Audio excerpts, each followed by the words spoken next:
is Jessica with Southern Sparrow. Let's practice choosing a hand. All you need is your bag of tiles and your National Mahjong League card. I have gone ahead and dealt and gotten organized, but if you're doing this at home, deal yourself 13 tiles.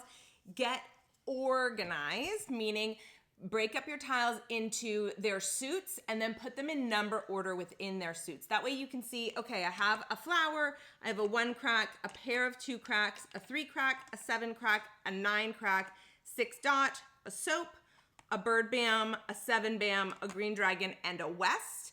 And that way I can start to look at the patterns. Remember, Mahjong is about pattern matching. So we're looking for patterns in our tiles that will tell us what section to choose on your National Mahjong League card.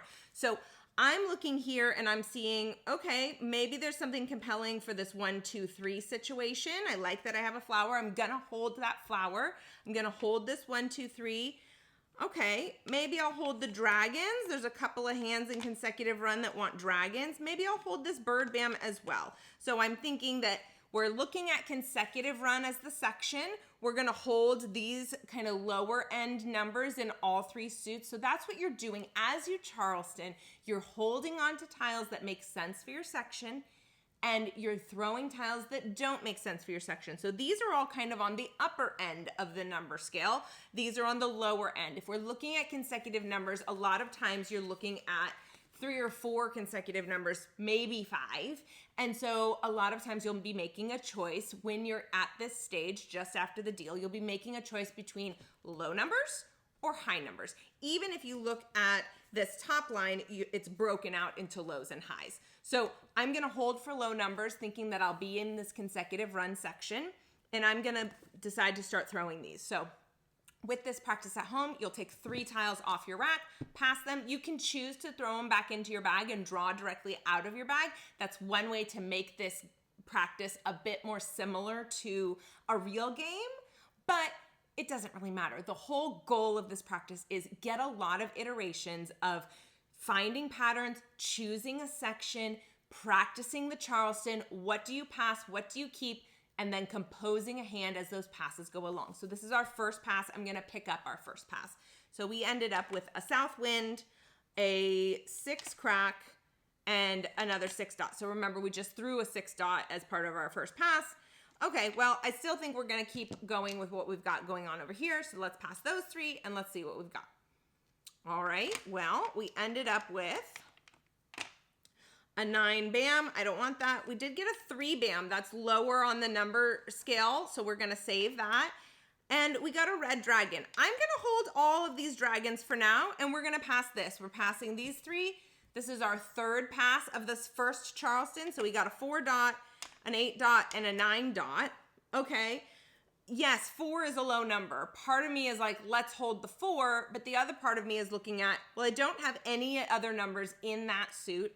Most of the hands that I would be looking at would be either a single suit or 2 suits for the numbers that I've got going. I'm not gonna keep that 4 dot. I'm gonna pass all 3 of these as my first Charleston pass of the second Charleston. So remember, when you do the Charleston, there are 6 total passes with an option to stop in between. So you have your right over left option to stop. If one player wants to stop, that's it. The Charleston is over if any one player at the table says, I want to stop. You can then move on to courtesy pass. Or if everyone wants to continue, you'll do the second Charleston. But if you commit to that second Charleston, you are committing to 3 passes. You cannot do the second Charleston and just do the left. You're committing to doing left over right. So make sure you have enough tiles that you're happy to get rid of as you're going into that second Charleston.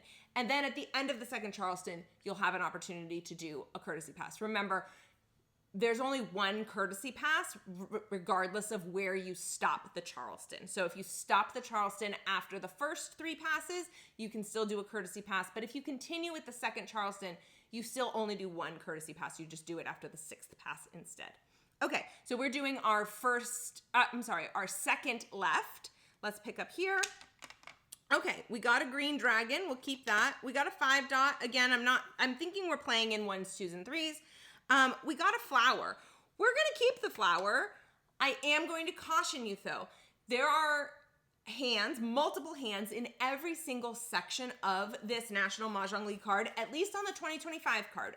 We'll get a new card in a month. In April, the new card comes out, and maybe there'll be fewer opportunities for flower usage, but right now there's at least 2 hands in every single section that want those flowers. So I would encourage you, unless it's absolutely the only tile you can pass during the Charleston, don't pass your flowers.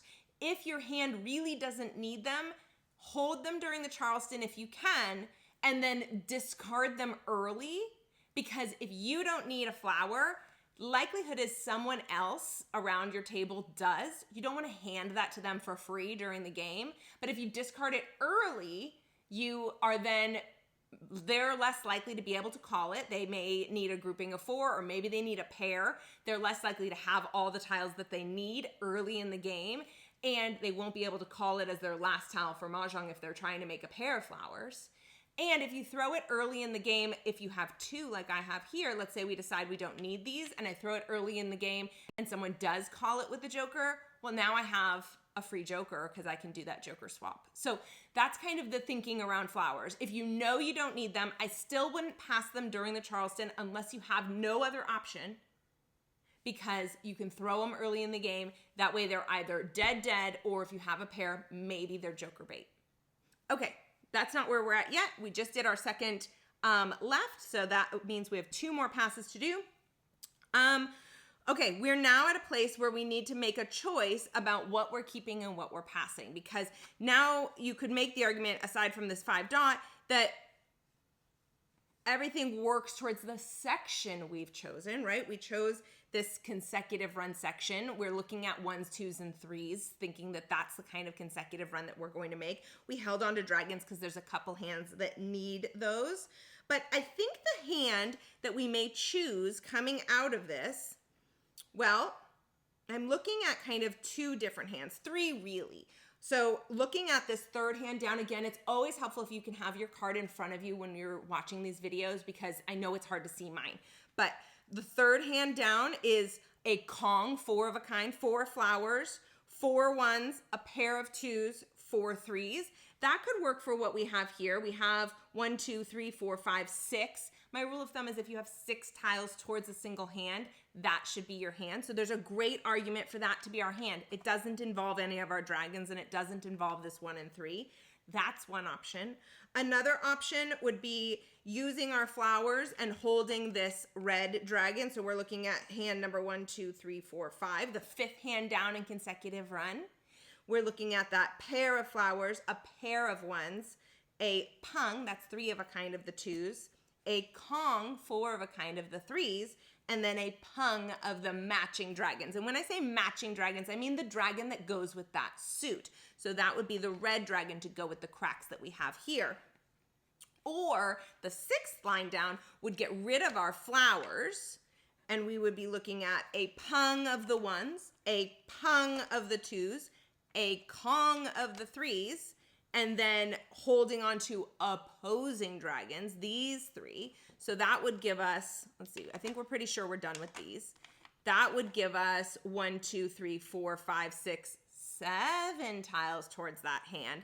But at this point in time, I'm probably between those 3 hands, and I'm in a situation where I can hold all of this, all of the tiles that work for 3 hands in my section, and pass these 3 tiles that don't work for any of the 3 hands that I'm looking at. So I'm going into this 5th pass of the Charleston with 3 great hand options, 2 of which I have more than 6 tiles to, and I'm getting rid of these. So I'm gonna pass these 3, I'm gonna pick up my next 3 and see what we have. We have an 8 crack, a 1 bam, and a 9 crack. I don't want any of those for the 3 hands that we're looking at. Last pass of the Charleston. Okay, well, I have that opposing dragon that we needed, right? We now have a pair of each opposing dragon. It's making that hand look really, really good. It's making this, so I would need 2 more of the 1 crack. I would need 1 more of the 2 crack. I would need 3 more of the 3 crack, and I have both of my pairs coming out of the Charleston to make that hand work. I still also have a really compelling option for the other, which is the pair of flowers, pair of 1s, Pung of 2s, Kong of 3s, and the matching dragon. So I'm gonna hold that. In this courtesy pass, I would choose these 2, and I would grab 2 from my opponent. My opponent would not give me a joker during the courtesy pass, so I'm gonna reach back into the bag. And this is gonna happen, oh my goodness, very lucky. This is gonna happen to you when you are doing this with yourself. You're gonna get a joker, you're gonna get a flower, you may draw a blank out of your bag, and that's okay. It doesn't make the practice less good or less effective. It's just throw that tile back into your bag and draw something else out. Your whole goal with this practice is just to get a lot of repetition on the card, especially as we're heading into a new card. When a new card comes out, it's one of the things I love most about American Mahjong is that every year we're all newbies again. When that new card comes out, I play often with my neighbor. She's been playing for like 15 years. She's very, very good at this game, and I don't often win with her. But in April and May, I can. I love that we all get this kind of communal reset where players who are newer to the game are in the same boat as players who've been playing for 15, 20, 30 years for a little while. And the more repetitions of this practice that you can get on that new card when it first comes out, the better off you will be when you go and sit down with people who are also seeing a new card for the first time. So this is a great way to get really confident whether you're a beginning player and just wanting to go through the motions of picking which tiles to get rid of and picking which tiles to keep and how to choose that hand. That's great practice. But if you've been playing for a lot of years and you know a new card is coming, or maybe you've picked up one of these alternative card options and you want to learn it quickly because your group is going to play on the big card at their next time that they get together, and you want to get really good at it before you sit down because you know they've already played on it a handful of times, do this practice. Get out your tile bag, deal yourself 13 tiles, get organized, and then do a mock Charleston. You're going to choose a section of the card first, and then as you do those Charleston passes, you're holding anything that works for your section, you're passing everything that doesn't, and then you're forming a hand. After that third pass or so, you should start to be looking at the hands within the section that you've chosen and see, okay, this hand works and I have 5 tiles towards that hand. This hand works and I have 6 tiles towards that hand. This hand works and I have 7 tiles towards that hand, like we just did in this video.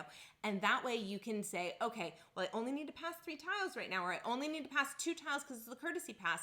And that way you can kind of get that practice in of knowing, first of all, what exists within each section. That's the whole part of learning the new card. But second of all, how am I forming these patterns so that I have the most optionality as the game begins? So like we said, we still have optionality for 3 hands on this card in the section that we've chosen coming out of the Charleston, which is great. We have our primary hand, we have a pivot hand, and then we even have a backup beyond that. The likelihood is we're going to start to see the tiles that we need come out, and then it's going to become very clear to us what to do. For instance, if one hand needs 3 of a kind and a different hand needs 4 of a kind, and that tile comes out, I may make a choice to go with the hand that only requires a pung if I don't have a joker that I can use, and I can call 3 to start if I have the same number of tiles between those 2 hands. That will help solidify the choice for me based on what I'm gathering. Or maybe I self-pick 2 of those tiles and then I have that Kong naturally. Well, then I'm going to gravitate towards the hand that needs the Kong instead of just the 3 of a kind. So that's how you're making these decisions in a real game, and that's how doing this practice can make you a better, stronger player, even if you've been playing for a long time. Drop me any questions down below, and happy mahjong, y'all.